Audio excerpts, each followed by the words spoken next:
It is too risky, and we should not attack them. I know better. Imagine this. You're the most powerful man on Earth. You rule over the largest empire humanity has ever seen, stretching from India to Egypt. You have gold flowing through your hands, slaves to build your dreams, and an army so enormous that it could swallow entire nations whole. The mere sound of your name makes kings tremble. You decide to march that unstoppable force across continents to destroy a few small Greek cities that dared to defy you. It sounds like a guaranteed victory, but instead it becomes one of history's greatest humiliations. This is the story of how King Xerxes took the biggest army in the world and proved that quantity means absolutely nothing without brainpower. When Xerxes decided to invade Greece in 480 BC, it wasn't just a war, it was revenge. His father, Darius the Great, had been humiliated years earlier at the Battle of Marathon. A few thousand Athenian hoplites had crushed the pride of Persia. Xerxes grew up in the shadow of that defeat, and when he became king, he swore to avenge his father's failure. But he didn't plan a careful campaign, he planned a spectacle.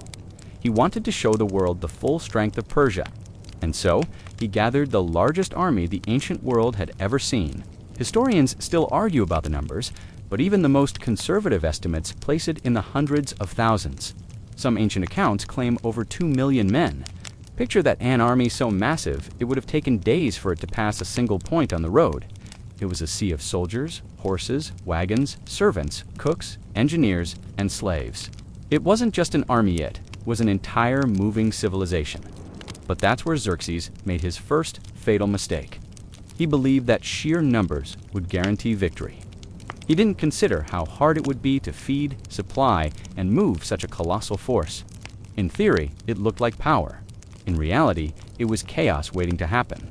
The Persian Empire stretched thousands of miles, and Xerxes planned to march his army from Asia into Europe. To do that, he needed to cross the Hellespont narrow strait that separated his empire from Greece. Instead of building ships to ferry his troops, Xerxes ordered his engineers to construct 2 massive floating bridges made of boats tied together. It was one of the most ambitious engineering projects of the ancient world, and it failed. A storm destroyed the bridges before the army could cross. In a rage, Xerxes did something that shows just how blinded he was by his own arrogance.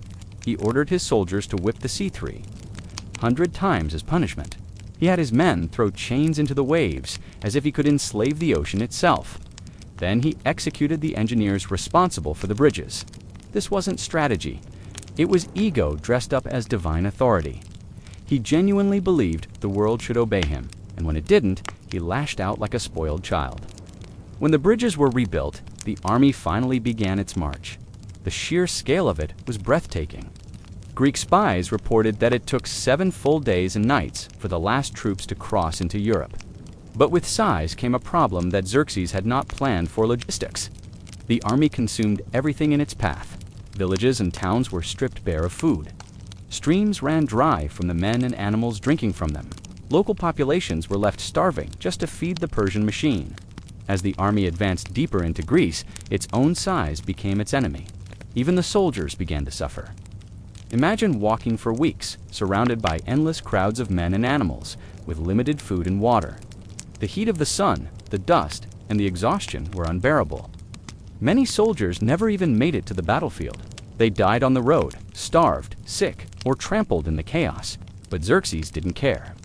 From his perspective, the army's suffering was a small price to pay for glory. He sat in his golden chariot, surrounded by guards and luxuries, watching the world bow before him. He believed that the sight of his army alone would make the Greeks surrender. He didn't realize that his very size made him vulnerable. The Greeks, on the other hand, were watching closely.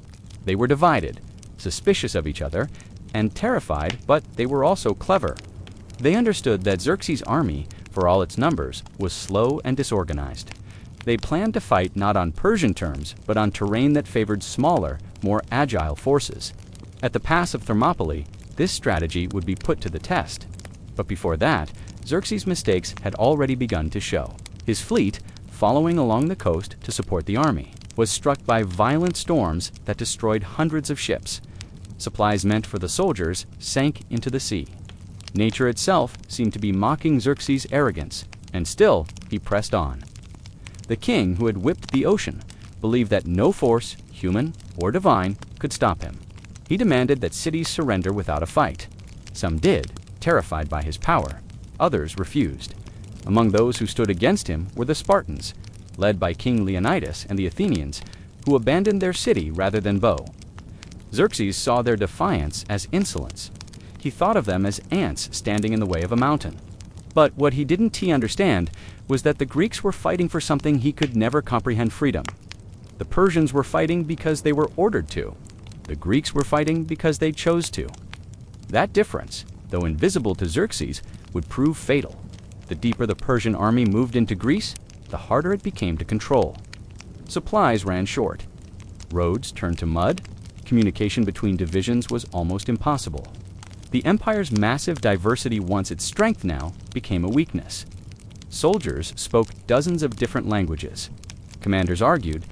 Orders were misunderstood. The army that looked so impressive on paper was breaking down under its own weight. Ancient warfare depended heavily on speed and coordination, but Xerxes' army moved like a wounded giant, low, clumsy, and vulnerable. Smaller Greek forces could strike quickly and disappear before the Persians even reacted. Every day that passed drained morale, and yet Xerxes refused to change his strategy. He believed that more men meant more victory. This blind faith in numbers revealed how little he understood about the nature of war. Great generals from Alexander to Napoleon learned that an army's strength comes from its leadership, discipline, and adaptability, not just its size. Xerxes ignored all of that. He saw war as a display of dominance rather than a test of skill. To make matters worse, the Persians weren't fighting on their own land. Every step forward meant longer supply lines and greater risk. The Greeks knew the terrain intimately. Xerxes' army was built for open plains and vast battles. In Greece, they were trapped in confined spaces where their numbers meant nothing. By the time the Persians reached Thermopylae, they were already exhausted. Their morale was low, and their supplies were stretched thin.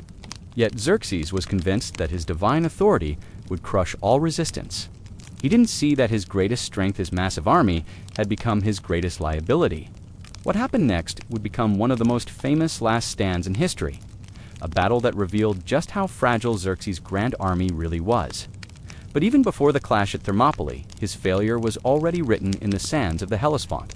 The moment he whipped the sea and declared himself master of nature, his fate was sealed. Because no matter how powerful a man becomes, he can't bend the world to his will forever. And Xerxes, in his arrogance, never learned that lesson until it was too late. If you re-enjoying this story and want to see how the rest of Xerxes' invasion unravels how his pride led him from glory to ruin, make sure you hit the like button, drop a comment, and subscribe to Dumb Historian. This was part 1 of 5 in the hubris of a god king Xerxes' fatal mistake. The next part dives into how his ego met its first real test against a few hundred Spartans who refused to kneel. When Xerxes marched his army into Greece, he carried with him the largest invasion force the ancient world had ever seen. Historians still debate the exact number, but ancient sources claimed it reached into the hundreds of thousands. Some even said over 1 million. Even if the truth lies somewhere in between, the scale alone was staggering. It was not just an army. It was a moving city of men, horses, engineers, slaves, and animals, all of them needing to eat and drink every single day. What looked like unstoppable power on the map quickly turned into a logistical nightmare on the ground. Before the Persians ever faced a single Spartan spear or Athenian trireme, they were already fighting their own invisible enemy hunger. In the Persian heartlands, logistics had always been the empire's strength. The royal road and its system of way stations could move goods, messages, and troops efficiently across vast distances. But those roads ended when the army reached the wild lands of northern Greece. Once the troops left behind the infrastructure of Asia Minor, every step forward stretched the supply lines thinner. What Xerxes and his generals had failed to fully account for was the brutal arithmetic of feeding so many mouths in hostile or barren territory. Each soldier required at least 2 pounds of grain a day, not counting meat or water. Horses and pack animals needed even more, up to 10 times that amount in fodder. Multiply that by hundreds of thousands, and you begin to understand why ancient writers said that Xerxes' army drank rivers dry. The Persian army had planned to solve this by pre-stocking depots along the invasion route. Months before the campaign began, supply ships had been sent ahead to fill storage points along the coast. But planning on paper is not the same as execution on rough terrain. The distances were vast, and the timing of supply arrivals was often off by days or weeks. When the army reached a depot, it sometimes found it half empty or looted by locals. And when storms hit the Aegean Sea, the supply ships themselves were destroyed. In one devastating incident off the coast of Magnesia, a violent storm wrecked hundreds of vessels, drowning men, animals, and tons of food. The loss crippled the Persian supply network before the main body of the army had even crossed into Greece. Xerxes' engineers had built a bridge of boats across the Hellespont and cut canals through peninsulas to move the army faster. But speed meant nothing if the soldiers were starving. Every day the march continued. The army consumed staggering quantities of food. The land simply could not keep up. Villages and towns along the invasion route were stripped bare. Farmers were forced to surrender their grain, livestock, and wine. In some places, the soldiers resorted to eating whatever they could find grass, roots, or spoiled rations. Diseases began to spread, carried by contaminated water and unburied corpses. The empire's mighty army was rotting from within before it even reached the front lines. Herodotus wrote that when Xerxes reached Thessaly, entire regions were left barren in his wake. Rivers that had flowed for centuries ran low. The Spercheios and Panios, vital water sources, were nearly drained by the sheer number of men and animals drawing from them each day. For the locals, it was an apocalypse. For the Persians, it was just the price of moving forward. But the reality was, Grimbri's step forward required destroying the land that could have sustained them later. Once the army moved on, there was no going back. The path behind them was stripped clean. The Persian commanders tried to impose order. They divided the army into sections and rationed food based on rank. Officers and elite troops got the best of what remained, while conscripts and foreign auxiliaries starved. This inequality created resentment and lowered morale. Soldiers began stealing from one another, deserting in small groups, or dying quietly along the roadside. By the time they reached Thermopylae, many were already weakened. It is easy to imagine the exhaustion in their eyes as they stood before the narrow pass, facing the disciplined Spartans who had eaten well, trained hard, and slept soundly on familiar soil. The Persians were fighting on empty stomachs. Their willpower eroded long before the battle began. The problem only grew worse after the first clashes. Every victory that pushed the Persians further into Greece made their situation more desperate. The deeper they went, the longer their supply lines became, and the harder it was to protect them. Greek raiding parties attacked convoys, burning wagons, and stealing food. The fleet, which was supposed to serve as a floating supply chain, suffered repeated setbacks from storms and ambushes. Without reliable resupply from the sea, the army's logistics were left hanging by a thread. The Persian war machine, so effective in the flat fertile plains of Mesopotamia or the structured roads of Asia Minor, was simply not built for Greece's rugged geography. The mountains and narrow passes slowed the caravans to a crawl. The mules broke legs on rocky slopes. The wagons got stuck in mud or overturned on steep inclines. Engineers tried to carve new paths, but that required more time and more energy to things they did not have. When food ran low, soldiers slaughtered the very animals that had been carrying the supplies. It was a desperate cycle. The more they ate, the less they could carry. Xerxes, at first, refused to see the severity of the crisis. Surrounded by luxury and attendants, he was insulated from the daily reality of his men. His personal camp was supplied separately, with food and water brought from Persia. He dined on delicacies while his soldiers scavenged for scraps. The morale gap between ruler and soldier grew wider every day. A few generals tried to warn him that his army was eating itself alive. They begged him to slow down, to secure a sustainable supply line before pushing forward. Xerxes dismissed them, believing that fear of punishment would keep the army moving. But fear doesn't fill an empty stomach. The consequences of this blindness were devastating. By the time the army reached central Greece, it was stretched to its breaking point. Thousands of men died from hunger or disease without ever seeing battle. The massive force that had crossed the Hellespont was now a fraction of its original strength. Even victories like the burning of Athens felt hollow because they came at an unsustainable cost. The soldiers could loot the city, but they could not eat gold or marble. Meanwhile, the Greeks understood the Persian weakness perfectly. Themistocles and other leaders knew that if they could delay Xerxes long enough, his supply crisis would worsen. The strategy was simple. Don't fight his numbers, fight his stomach. Force the Persians to march and wait, to stretch their lines thinner and thinner until hunger did what swords could not. This slow strangulation of logistics would later become one of the most effective strategies in military history. After the defeat at Salamis, the logistical nightmare turned catastrophic. With the navy crippled, the Persians lost their main lifeline. Food shipments from Asia could no longer reach the army efficiently. Soldiers who had once marched with pride now scavenged the countryside like starving bandits. The grand army that had once shaken the world was reduced to fragments, living off whatever could be stolen or stripped from the land. In the end, the Persian invasion was not defeated by Greek spears. It was defeated by numbers, distance, and the limits of human endurance. Xerxes had built an empire capable of conquering deserts and mountains, but he had underestimated the invisible war of supply. No matter how vast the army, no matter how great the king, every empire depends on bread and water, and in Greece, both ran out. By the time Xerxes began his retreat, the damage was irreversible. The once mighty columns of soldiers had thinned into ragged lines. Horses limped, men carried empty packs. Disease spread through the camps. The march back across the Hellespont was a shadow of the glorious advance that had begun months earlier. The rivers they had once drained were now the only source of salvation for the survivors. The great king returned home not with the pride of a conqueror, but with the weight of a hard lesson that no army, however vast, can escape the hunger of its own creation. When Xerxes reached Thermopylae, he stood before a narrow coastal pass that hugged the cliffs on one side and the sea on the other. It wasn't grand or open like the plains of Persia. It was a tight corridor, just wide enough for a few chariots to pass at once. But Xerxes didn't care. He looked at that strip of land and saw no obstacle, only a delay. In his mind, no mere piece of geography could stand against the largest army on earth. He thought he could crush whatever stood in front of him by sheer force. This was his fatal arrogance. He believed size and numbers could bend nature itself.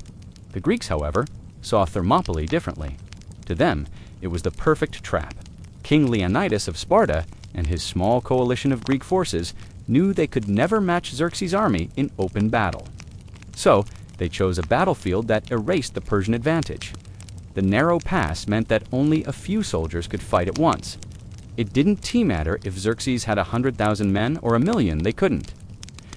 All fit into the space where the fighting actually happened. The terrain turned the massive Persian army into a slow, clumsy giant. This was the brilliance of the Greek defense. They understood the laws of military geography, the simple truth that the land itself can be a weapon. Narrow terrain favors smaller, disciplined armies. Wide plains favor large, mobile ones. The Greeks used that knowledge the way a hunter uses bait. They invited Xerxes into a place where his size would destroy him. But Xerxes, consumed by pride, didn't even realize it. When scouts reported that only a few thousand Greeks were blocking the pass, Xerxes laughed. Herodotus writes that he sent a message demanding they surrender their weapons. Leonidas famously replied, "Come and take them." He saw it as defiance from insects who didn't understand their place in the world. He believed one command would sweep them aside. He didn't think he needed strategy or patience. He thought his army's size would speak for itself. He was wrong. The first attack came at dawn. The Persian infantry advanced in dense formations, spears raised, armor gleaming under the sun. The narrow pass funneled them forward, compressing their ranks until they could barely move. On the other side, the Spartans waited in disciplined silence, shields locked, spears leveled. When the Persians made contact, the Greeks pushed back with brutal precision. The tight space meant only a few soldiers could fight at once, and the Spartans excelled at close combat. Their shields overlapped like scales, and every movement was drilled to perfection. The Persians, used to looser formations and open field battles, couldn't adapt. Their long spears snapped against the shorter, stronger Greek weapons. They couldn't use their numbers. They couldn't flank. They couldn't surround. Every wave Xerxes sent into the pass broke against the Spartan wall like water against stone. Xerxes watched in disbelief as his supposedly invincible army was stopped cold by a handful of men. He had been told that the Greeks were brave, but foolish that they would scatter once they saw the full might of Persia. Instead, they stood their ground. They killed thousands of his soldiers and sent the survivors running back in panic.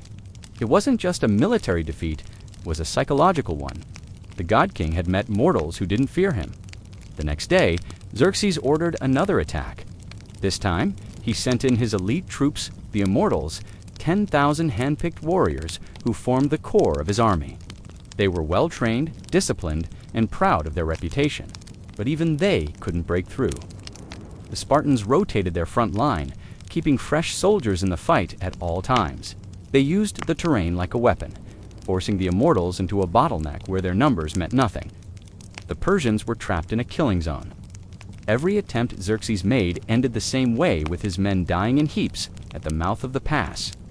The ground was slick with blood. The air stank of sweat, iron, and death. The cries of the wounded echoed off the cliffs. But Xerxes refused to accept the reality in front of him. He couldn't comprehend that the geography, not just the enemy, was defeating him. This blindness came from arrogance. Xerxes saw the world as something to command, not something to understand. He thought nature would yield to his will just as his subjects did. But geography doesn't care about kings. Mountains, cliffs, and narrow passes don't bow to empires. They favor those who respect them, not those who ignore them. If Xerxes had been a wiser general, he might have waited.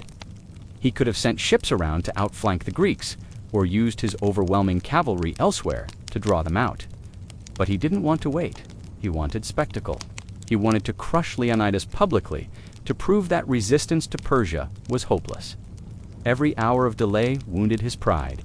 Every dead Persian soldier made him angrier, not smarter.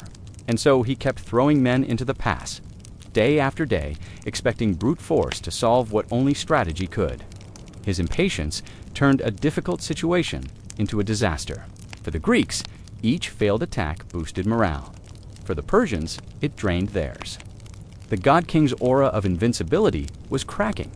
His men began to whisper that the Spartans were invincible, that the gods favored them. Rumors spread through the camp like smoke, eroding confidence in their divine ruler. You can imagine the frustration boiling inside Xerxes. He had crossed continents, built bridges over the sea, and gathered the largest army in the world, only to be stopped by a few thousand men blocking a mountain pass. It was an insult he couldn't stomach. He sat on his golden throne overlooking the battlefield, shouting orders and watching thousands of his men die for a few feet of ground. He was witnessing the collapse of his own myth. The Battle of Thermopylae wasn't tea, just about swords and shields. It was a clash between arrogance and intelligence. The Spartans and their allies understood their limits and played to their strengths. Xerxes refused to recognize his. That's why, eventually, Xerxes would learn of the Greek traitor Ephialtes, who offered to show him a secret mountain path to outflank the defenders. But that treacherous deal came only after Xerxes had wasted thousands of lives trying to storm the impossible. Before that, every dead soldier was a lesson the king refused to learn. The Pass of Thermopylae remains one of history's clearest examples of how arrogance can destroy even the mightiest empire. Xerxes' decision to force his army through that narrow corridor was indeed just poor planning. It was an act of pure ego. He saw the world as a stage, not a battlefield. He wanted to demonstrate dominance, not practice wisdom. He underestimated not just his enemy, but the very landscape he was fighting on. This mistake revealed a truth that military leaders throughout history would come to understand. Geography is the silent general of every war. It shapes outcomes more than courage or numbers ever can. Xerxes' inability to grasp that principle turned his greatest invasion into a slow-moving disaster. As the smoke and dust of Thermopylae settled, the Greeks had not won the war, but they had shattered the illusion of Persian invincibility. Xerxes' men had learned the hard way that no army, no matter how vast, could overcome arrogance with strength alone, and this was only the beginning of his humiliation. The God King's pride would soon drive him into even greater mistakes, each one dragging his empire closer to ruin. If you're refollowing this story and want to see how Xerxes' arrogance leads him further into disaster, make sure to hit the like button, leave a comment with your thoughts, and subscribe to Dumb Historian. This was part 3 of 5 in the hubris of a God King, Xerxes' fatal mistake. The next part reveals how his trust in a single greedy traitor would open the back door to defeat. Xerxes' naval blunder at Salamis remains one of the most striking examples in history of pride blinding reason. After his vast army had already been slowed and battered on land, Xerxes sought to crush the Greeks once and for all at sea. He believed that overwhelming numbers would once again bring him glory, as they had during his earlier campaigns. But what he didn't understand or refuse to accept was that the geography of Greece demanded a different kind of warfare. The narrow straits of Salamis were not meant for massive fleets. They were a trap waiting to be sprung, yet Xerxes' arrogance made him charge straight into it. In his mind, the Persian navy represented the pinnacle of imperial power. It was an armada unlike anything the ancient world had ever seen, hundreds upon hundreds of ships drawn from every corner of his empire: Egyptians, Phoenicians, Ionians, and Cypriots. The sight of this fleet alone was enough to intimidate entire nations. To Xerxes, the idea that a coalition of small Greek city-states, each fielding modest fleets of triremes, could stand against him was laughable. He imagined the battle at Salamis as a formality of final performance of dominance before his triumphant march into an utterly conquered Greece. But this was not how war worked in the rugged, unpredictable terrain of the Aegean. His commanders, many of whom had experienced fighting in those waters, understood this far better than he did. They warned him that the narrow straits would turn their numerical advantage into a liability. Their ships, large and built for open water combat, would be forced into tight quarters. The oars would clash, the hulls would jam, and their formations would collapse. But Xerxes was not a man who listened to advice. He viewed caution as weakness. In his mind, to hesitate was to show fear, and fear was something only his enemies were supposed to feel. So, against all warnings, Xerxes ordered the attack. He stationed himself on a throne built on the slopes overlooking the sea, so he could watch the battle unfold, a ruler, literally above his men, convinced he was witnessing history in the making. What he actually witnessed, however, was the beginning of the end of his grand campaign. Themistocles, the Athenian commander, had deliberately lured the Persians into the strait. His fleet was smaller but far more agile, and his sailors were veterans of the Aegean, accustomed to navigating tight passages and shifting currents. When the Persian ships crowded into the narrow waterway, the Greeks struck with precision. Their triremes, lighter and faster, rammed the enemy ships before they could maneuver or even coordinate. The Persian fleet, pressed together, turned into chaos.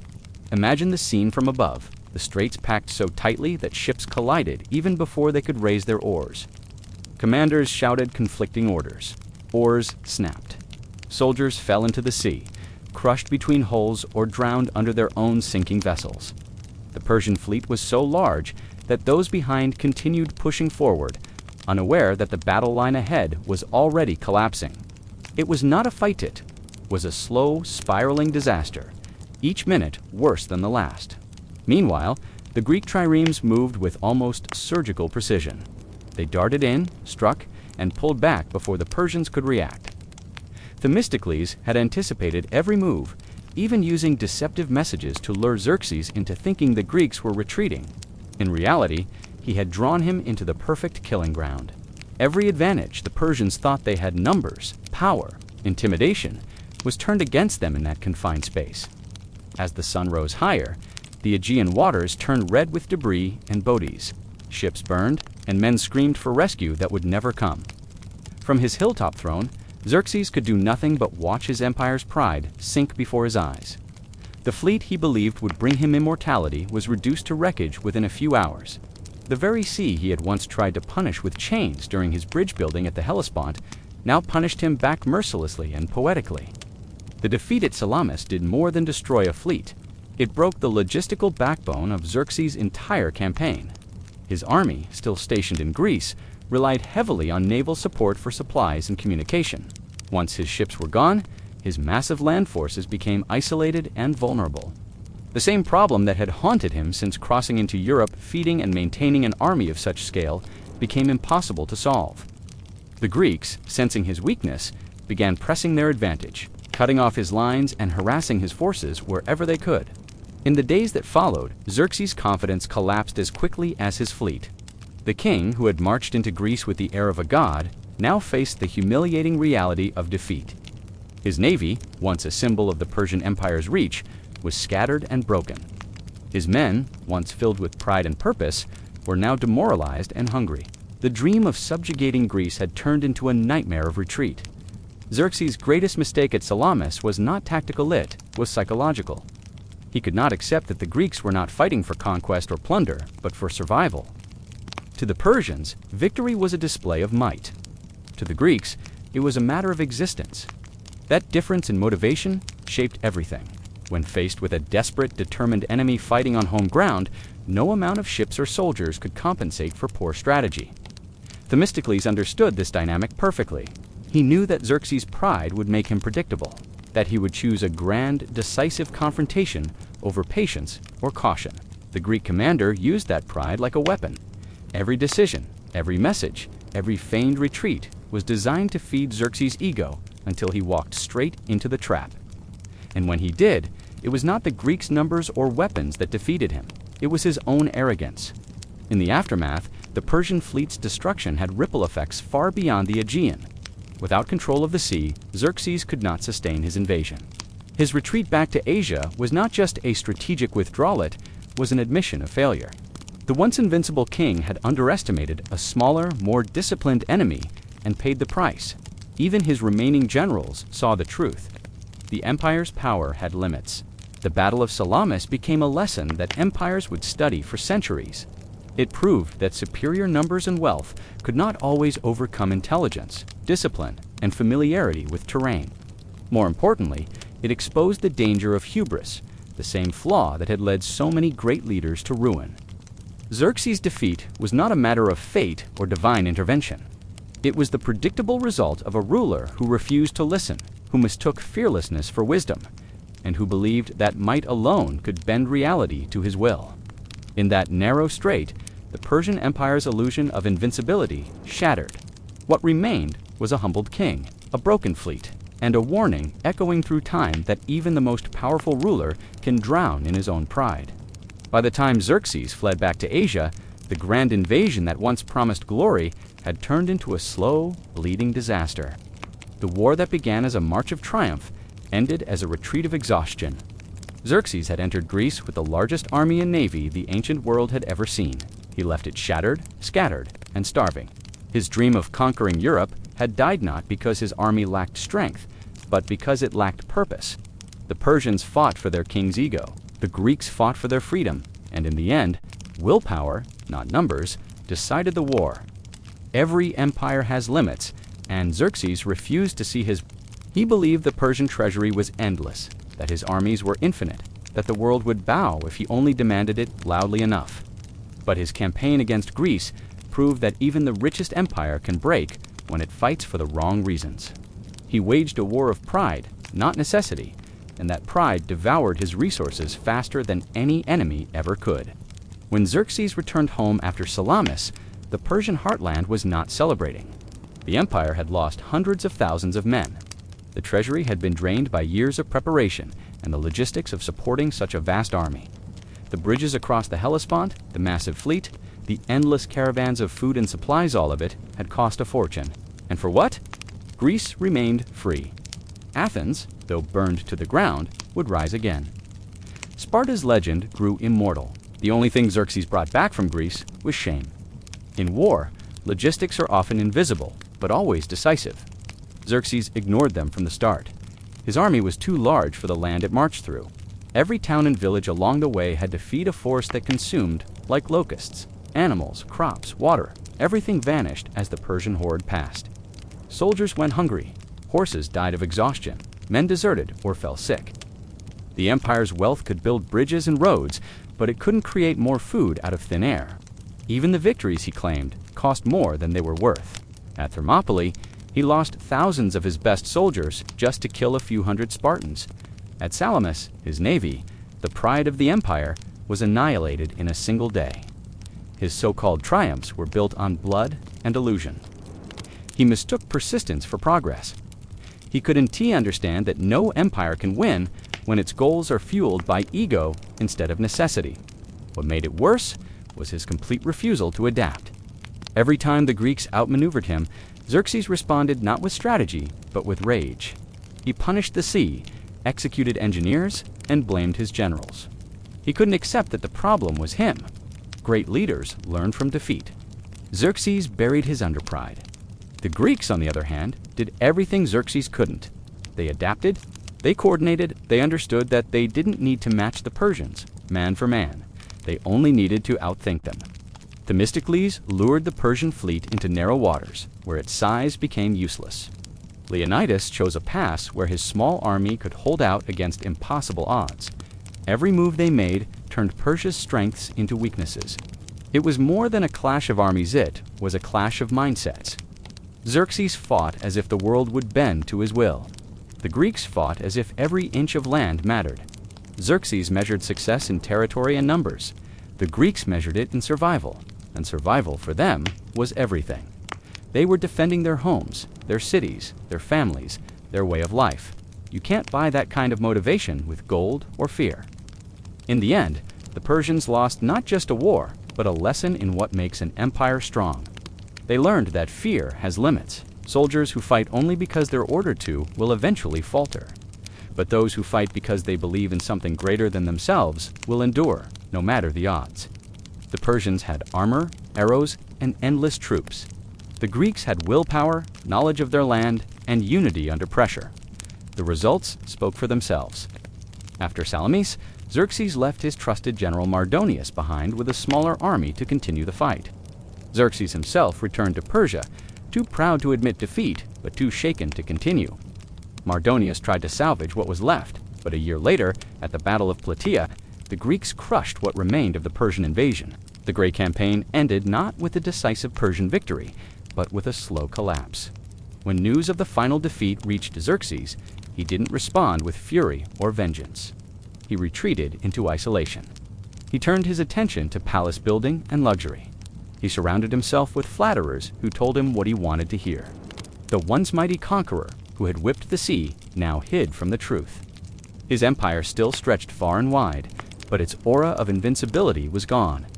The war against Greece was supposed to be a demonstration of divine power. Instead, it became proof that the gods favored no one, not even kings who claimed to be their equals. Xerxes' empire would never fully recover from the loss. It remained rich, but it stopped expanding. The Persians learned to rule through trade and diplomacy, rather than conquest. The Greeks, once divided, found unity in their shared victory. That unity would eventually give rise to their golden age of philosophy, democracy, and art. Xerxes' defeat didn't just shape the fate of two nations, it shaped the history of the world. If Persia had won, Greek culture might have disappeared beneath the weight of empire. There would be no Athens as the cradle of democracy, no Socrates, no Aristotle, no Alexander the Great. The balance of history might have tipped eastward forever. But because Xerxes lost, the Western world as we know it was born. His failure became the foundation for the civilization that followed. It's almost poetic. Xerxes wanted eternal glory. He got it, but not the kind he imagined. He is remembered not as a god king, but as a warning. His name stands beside the greatest cautionary tales in history. He showed that no matter how rich or powerful a ruler becomes, arrogance always finds a way to destroy them. The larger his army grew, the smaller his wisdom became. Every empire that rose after Persia studied Xerxes' mistakes. Alexander the Great would later conquer the same empire by doing the exact opposite, moving fast, thinking strategically, and respecting geography. Centuries later, military thinkers would still cite Thermopylae and Salamis as examples of how intelligence and will can defeat numbers and pride. Xerxes' failure became a textbook lesson in what not to do. In the end, the god king who thought he could conquer the world was defeated by his own reflection.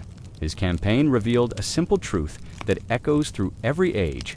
No ruler can win a war built on vanity. You can command soldiers, ships, and gold, but you can't command reality. The laws of strategy, geography, and human spirit don't bend for anyone, not even a king who calls himself divine. And maybe that's what makes Xerxes' story timeless. It's not just about ancient battles or forgotten kings. It's about the danger of believing your own myth. It's about what happens when power blinds judgment and pride replaces wisdom. Xerxes' empire was vast enough to touch the edges of the known world, yet it couldn't save him from his own foolishness. His greatest enemy was never Grisset, was himself. If Xerxes had learned humility, if he had listened to his generals, If he had valued strategy over spectacle, history might remember him differently. But he didn't, and so his legacy stands as one of the clearest examples of how ego can ruin even the greatest of men. The God King lost not just a war of resources, but a war of will. His defeat reminds us that the strongest walls are built from wisdom, not wealth. And that's why, centuries later, people still tell his story not as a tale of conquest, but as a lesson in the cost of arrogance. This concludes the hubris of a God King Xerxes' fatal mistake. If you've followed all 5 parts of this series, thank you for watching until the end. If you learned something new, hit the like button, share your thoughts in the comments, and subscribe to Dumb Historian for more stories about history, boldest blunders, and the kings who thought they could outsmart fate but didn't TI sometimes. The dumbest mistakes echo the loudest through time.